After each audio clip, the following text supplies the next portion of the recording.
Pessoal, boa noite, tudo bem? Eu sou o professor Richardson, né?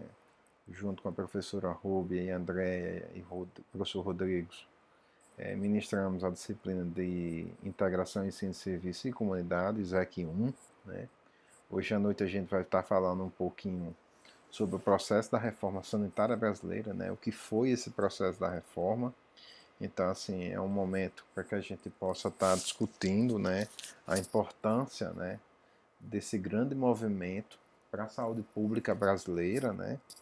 Então, a gente vai estar falando um pouquinho hoje sobre o processo da reforma, ok? Então, assim, eu trago essas imagens aí para poder a gente pensar um pouco, né? O que foi essa reforma, né? Quem foram os atores envolvidos no processo da reforma, né? Quais eram os seus objetivos e diretrizes que essa reforma propunha, né? E assim, o que é que ela estava, quais eram os seus principais objetivos, né? Então assim, a gente tem algumas imagens aí que são imagens marcantes, né, para, né, esse movimento da reforma sanitária brasileira, ok? Então assim, a gênese do termo, né, reforma sanitária, né, ela foi utilizada pela primeira vez no Brasil em função da reforma sanitária italiana, né? Mas muitas outras reformas aconteceram, né, no mundo no século XIX, né? E principalmente reformas que foram para a reorganização do seu sistema de saúde, né, nacionais, né? Nós tivemos reforma sanitária na Inglaterra, no Canadá, na Espanha, em Portugal, né, na Itália, né, mas o Brasil tomou como referência a reforma sanitária baseada na reforma sanitária italiana, ok? Então por isso que a gente tem uma ligação muito forte em relação a isso, né? Mas o que foi esse movimento, né? Ele foi proposto um momento de intensas mudanças e sempre pretendeu ser mais do que apenas uma reforma setorial. Então, desde o seu início, a reforma sanitária brasileira, ela pretendeu ser mais do que uma reforma, né, setorial ou só do setor da saúde. A proposta inicial sempre foi repensar, né, todo o processo de democratização do país, né, porque nós vimos, né, na década de 60, 70, início de 80, né, de um processo de ditadura militar. Então, a proposta da reforma sanitária brasileira ela vinha dentro dessa perspectiva de romper com esse modelo, né, da ditadura militar, né? Então, não abarcava apenas nesse sentido apenas a saúde, né? Então, porque a gente vinha dentro da perspectiva que a gente deveria ampliar o conceito de saúde e ampliando esse conceito, a gente estaria de fato, né, afunilando para a proposta da democratização, né, e buscava integrar diferentes setores da sociedade. A proposta era envolver vários setores da sociedade civil e organizada, né? E aí associações, sindicatos. Né? Por isso que o movimento da reforma sanitária ele não nasce a nível de gabinete, né? Como muitos, na maioria das vezes, né, como muitas outras reformas nasceram. Né? Então, ele nasce do movimento social, ele nasce através dos trabalhadores da saúde, através dos professores, dos alunos, né, da academia, da universidade, dos sindicatos, né, da sociedade civil organizada. Né? Então ela almejava, né, desde os seus primórdios, que pudesse servir a democracia, a consolidação da cidadania no país. Né? Então tinha como seu lema, né, que a saúde não deveria ser mercadoria, né, e nem um produto. Então a proposta da reforma ela vinha dentro dessa perspectiva. Então a reforma sanitária nasceu no contexto de luta contra a ditadura militar, isso como a gente já vem falando anteriormente, né? No início da década de 70, né? E tinha esse lema, saúde é democracia, saúde não é mercadoria, como eu falei anteriormente. Essa expressão ela ficou muito enriquecida por o termo até ser recuperado nos debates prévios da oitava Conferência Nacional de Saúde. Então, naquele período, antes das prévias, né, das discussões, das pré-conferências, né, havia uma discussão muito forte em relação à questão da reforma sanitária brasileira, né? Então, a proposta de se pensar um novo modelo de saúde, de se pensar uma nova forma de uma saúde, né, de um conceito, né, mais ampliado, que seria saúde, que seria doença, ampliar esse processo de saúde e doença. Então, e sempre com esse lema, né, que saúde não é mercadoria, né? Saúde é um direito aí que deve ser precarizado. Então, como a gente viu, né, a gente vinha daquele processo do milagre econômico, né, e com a saúde muito precarizada, porque assim nós tínhamos a figura do Ministério da Saúde, que já tinha sido criado em 1950, mas ainda com programas e ações muito pontuais, né, como algumas campanhas de vacinação, algumas campanhas de combate a algumas doenças contagiosas, como dengue, malária, né, e muitas outras. Então, era muito pontual a figura do Ministério da Saúde e o sistema de saúde brasileiro, na sua grande maioria, né, só atendia aquelas pessoas que realmente eram vinculadas à Previdência Social, né? Que pagar, que tinha carteira assinada. Né? Então, assim, era um grande dilema que a gente enfrentava nesse período.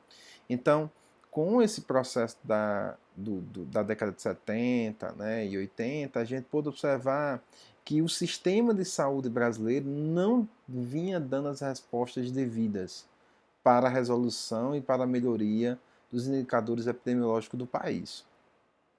Então, a reforma, quem foi as pessoas envolvidas nesse processo? Né? Foram profissionais de saúde, né, que se envolveram, os inquietos, angustiados, porque viam no seu dia a dia, tanto dentro da figura do INAMPS, dentro da Santa Casa, né, que era mais filantrópica, né, um despreparo, né, uma falta de materiais, falta de equipamento e também uma série de problemas que eram identificados que os próprios profissionais vivenciavam. Um relato bem que foi muito discutido na época, né, um grande problema que nós tínhamos na época, principalmente em São Paulo, no estado de São Paulo, que foi uma epidemia de meningite e que essa epidemia ela foi mascarada, ela foi maquiada para evitar a, que a população ficasse apavorada em relação a isso, e os profissionais vivenciaram isso lá na prática, via muitas pessoas morrendo de meningite, mas não podia fazer absolutamente nada porque a gente estava no período de ditadura militar. Então os profissionais começaram a se revoltar contra isso, né? A crise também no setor saúde também foi levando a esse processo, né? Então, vários fatores foram influenciando, né, para que as pessoas começassem a repensar uma nova forma de fazer saúde no país. Então, começou-se a observar também que quase que 70% da população não tinha acesso à saúde, principalmente aquelas pessoas que não tinham carteira assinada, como também aquelas pessoas, os agricultores, né? As pessoas mais pobres do país ficavam à mercê das casas, as santas casas de misericórdia, né? Pela filantropia e aí vai. Então, houve esse envolvimento dos profissionais de saúde na perspectiva de que necessitava a gente repensar uma criação de um novo sistema de saúde que tivesse uma concepção de saúde e doença mais ampliada, mas que também que desse acesso a toda a população, independente de cor, raça, religião, e aí vai. Ok? Então, tinha esse movimento desses profissionais, tinha um movimento da sociedade, dos movimentos sociais organizados, como sindicatos, associações, partidos, tanto que na época usava muito o termo que a reforma sanitária era o Partido Sanitário Brasileiro, né, que ia pensar outras formas de fazer saúde dentro do contexto, né, da saúde brasileira. Então, isso era um ponto muito discutido no período.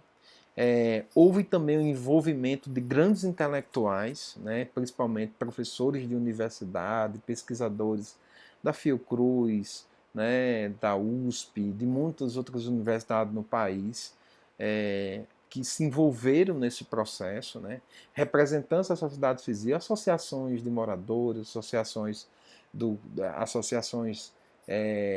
de mães, né, de portadores de deficiência. Então, havia um envolvimento de várias representações preocupados. As pessoas estavam bastante preocupadas em relação com a saúde pública no país. Então, começaram um amplo processo de discussão sobre a saúde e que contribuíram para a elaboração de importantes documentos, como relatórios de plenária, conferências, entrevistas com atores protagonistas do movimento da reforma sanitária brasileira.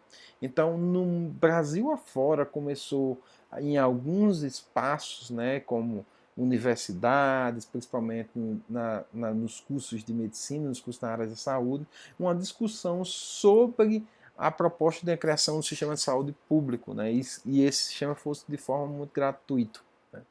Então, começou-se no Brasil afora, experiências em São Paulo, em Minas, no Rio de Janeiro, no Ceará, né, e em outras cidades no Paraná, começaram essas discussões. Né.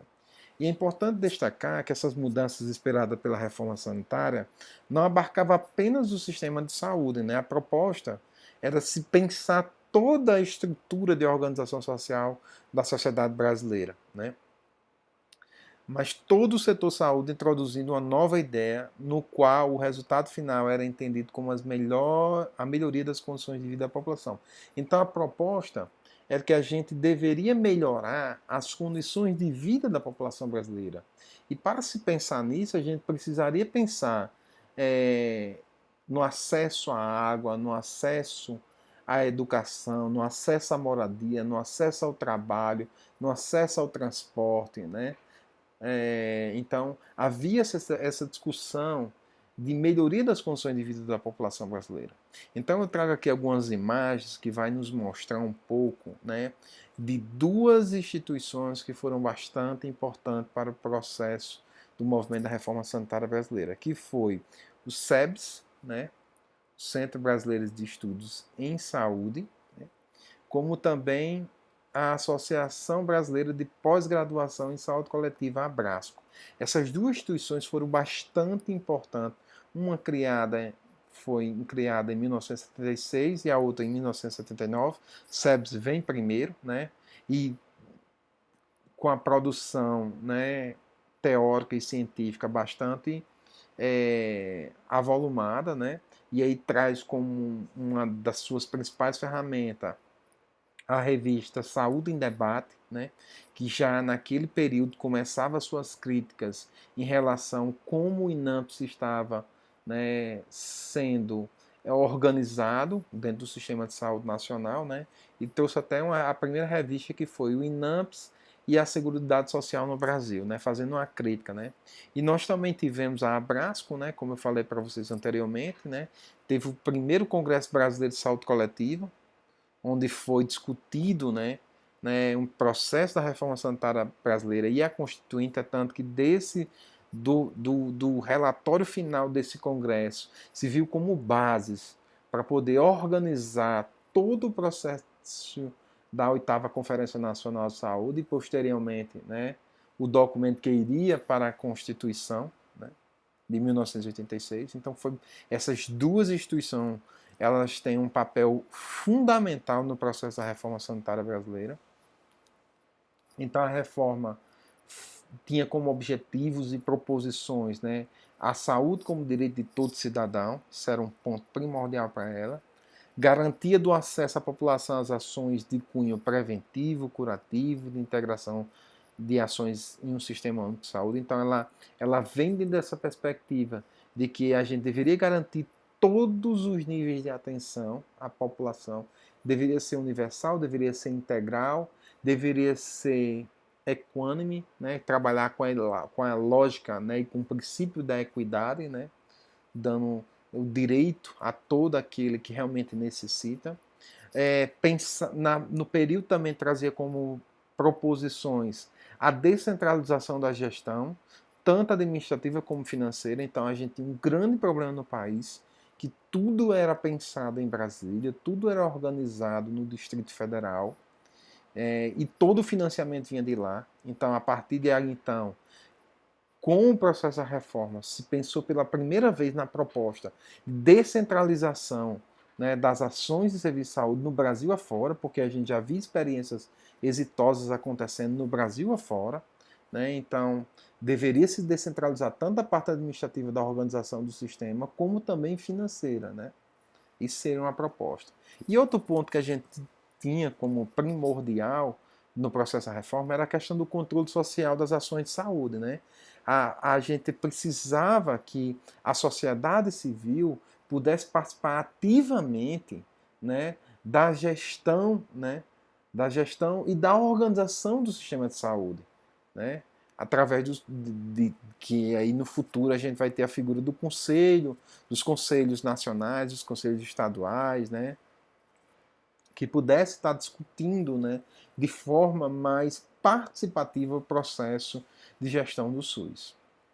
Então a reforma sanitária tem alguns atores que a gente não tem como deixar de falar, né? E como um dos que a gente que tipo assim, quem encabeçou o processo da reforma sanitária brasileira, nós temos o professor Sérgio Arouca, né? Que ele participou de todas as conquistas que envolveu o processo da reforma sanitária brasileira, ele está desde o início. Então nós temos, né, o professor que já na década de 70 na sua dissertação de doutor, na sua tese de doutorado, né, o dilema preventivo, já começava o processo de discutir uma crítica sobre em relação à medicina preventiva, né, e a importância dela nesse contexto, né, então ela já começou a se discutir o processo da reforma. E tem a professora Dona Langino,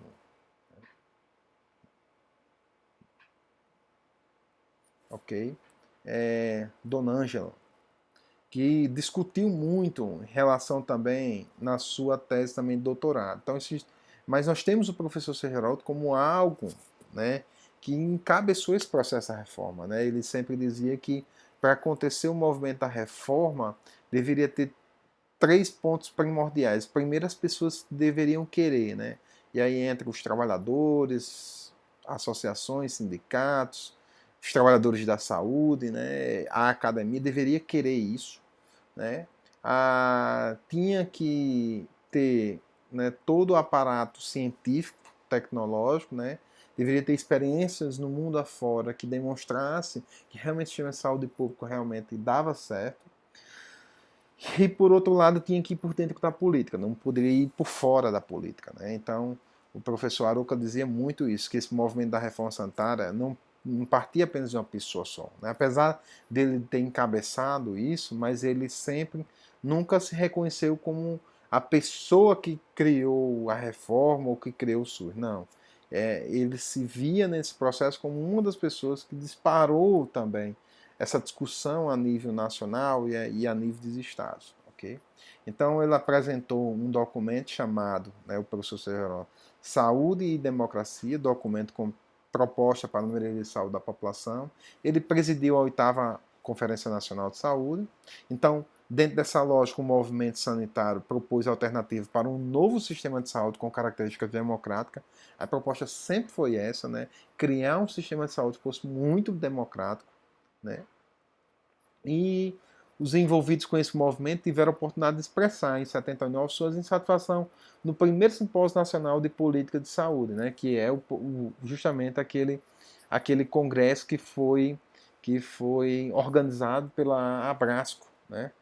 E houve uma elaboração de propostas, reorientação do sistema de saúde, né, que foi muito importante para a estruturação do nosso sistema único de saúde. Ok? Então, o professor Sérgio Arouca é algo importante, então a gente vai falar um pouco. Né, o professor, né, foi um professor que foi formado em medicina, tem mestrado e doutorado pela USP, né, professor foi consultor da UPAS, a Organização Mundial de Saúde, então era um intelectual na área de saúde pública, se intitulava como sanitarista, né? Então o professor ele tinha essas características de se envolver, de militância pelo SUS, né? De militar pelo sistema de saúde público, né? O professor se tornou depois deputado, né, federal, deputado estadual, né? Então assim foi um professor que se envolveu muito, né, nesse processo, né? Então ele dizia algo que era bem interessante, que a reforma, né, que está em curso, né, uma reforma democrática não anunciada ou alardada na área da saúde. A reforma sanitária brasileira nasceu na luta contra a ditadura militar e com o tema saúde e democracia. Estruturou-se nas universidades, nos movimentos sindicais e em experiências regionais de organizações de serviço. Esse movimento social consolidou-se na 8ª Conferência Nacional de Saúde, em 1986, no qual, pela primeira vez, mais de 5.000 representantes de todos os segmentos da sociedade civil discutiram um novo modelo de saúde para o Brasil. O resultado foi a garantida na Constituição, por meio de emenda popular, e que a saúde é um direito de todo o cidadão e é um dever do Estado. Então, um dos pontos primordiais que a gente pode ver aqui dentro desse processo é que ele dizia que a reforma sanitária brasileira estava em curso e que nunca poderia parar, né? Tanto que tem um colega, a colega do professor Arouca, na época, o Carlos Gentili de Mello, sanitarista também, que dizia que na sua casa ele tinha um museu só de sistemas de saúde que não deram certo. E que ele um dia iria colocar o SUS lá, porque acreditava que não daria certo. Então, por isso que o Sérgio Arouca coloca que a reforma era algo que estava em curso, que não podia parar esse movimento de discussão no Brasil. A gente está em 2020, então, ano a ano, a gente deveria estar discutindo e estar nesse processo dessa grande reforma. Então, como eu falei já anteriormente, o grande problema era justamente a decadência e os problemas enfrentados no INAMPS. Há muitos atos de corrupção no período, tiveram muitos problemas. Então, pela primeira vez também em 78 tem uma conferência internacional, a Conferência de Alma-Ata, promovida pela Organização Mundial, que pela primeira vez traz o conceito, de cuidados primários, de atenção primária, de promoção da saúde. Então isso vem fortalecer. E nós tivemos 69 UPIAs, uma grande expansão da rede ambulatorial de saúde pública. Então a gente começou essa discussão também nisso. Então, um dos grandes dilemas que nós tínhamos na década de 70, só voltando um pouquinho, foi a grave crise financeira, que a gente falou anteriormente, a exclusão de parcelas expressivas da população, que não é capaz de alterar o perfil de morbidade. A gente tem um grande problema em relação a isso. Piora do quadro econômico e a abertura da política do reaparecimento dos atores expostos a lutar por um resgate de uma vida social acumulada pela ditadura. Então, o movimento da reforma foram as pessoas que foram se conscientizando da necessidade de uma luta contra essa injustiça que nós tínhamos desde o período da ditadura militar.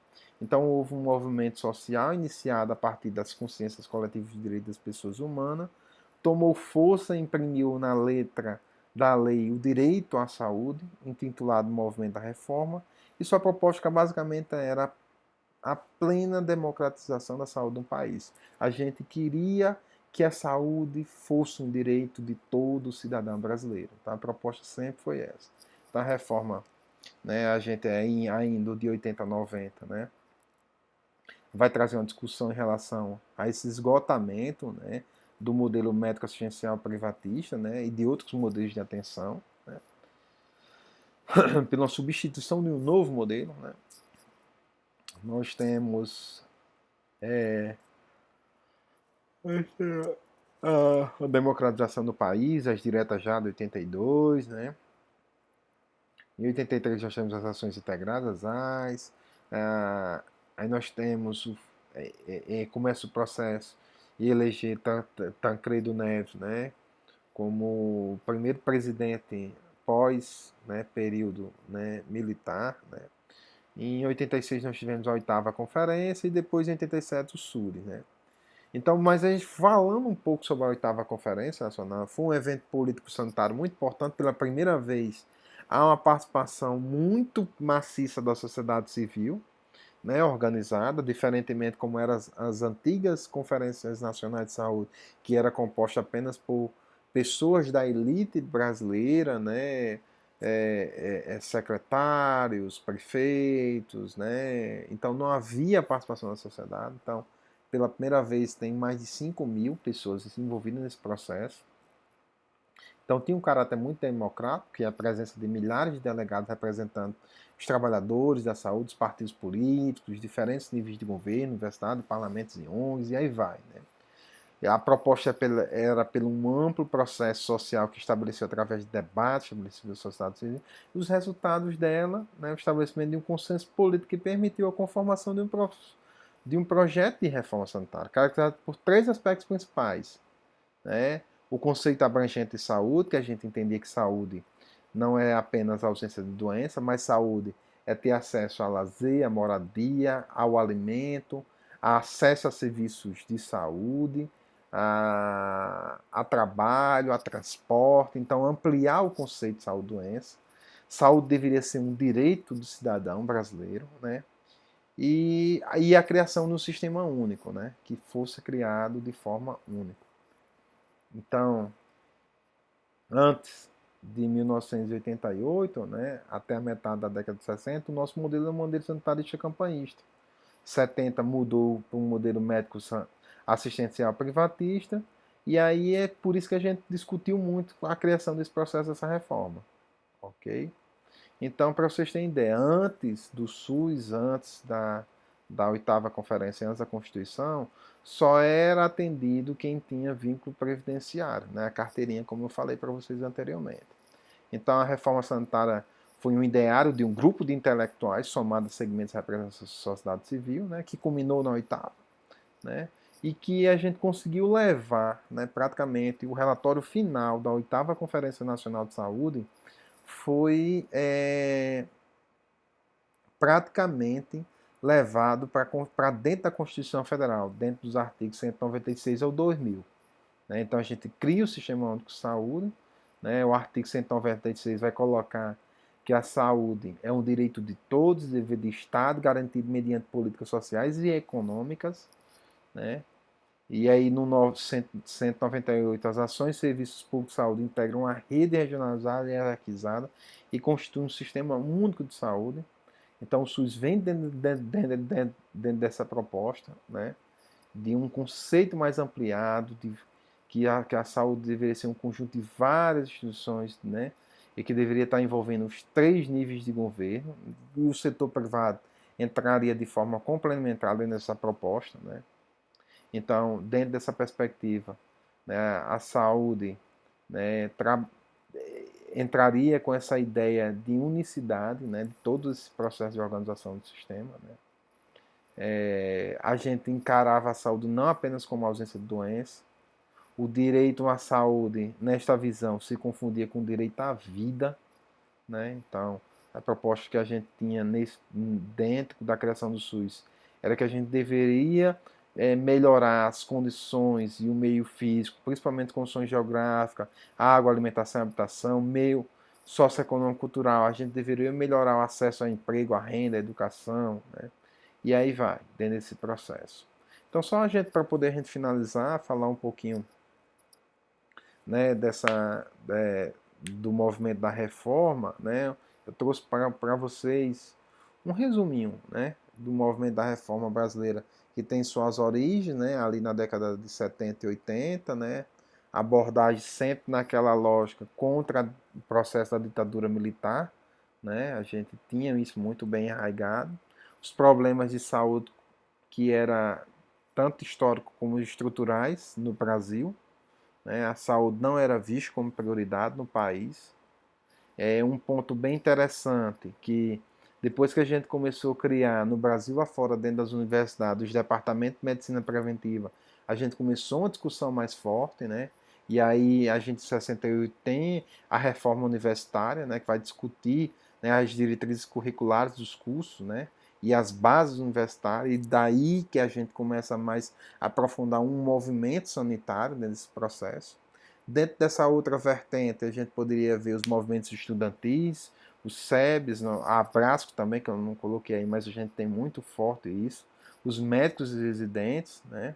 E dentro do movimento SEBs, a difusão da medicina social, o lema de saúde e democracia.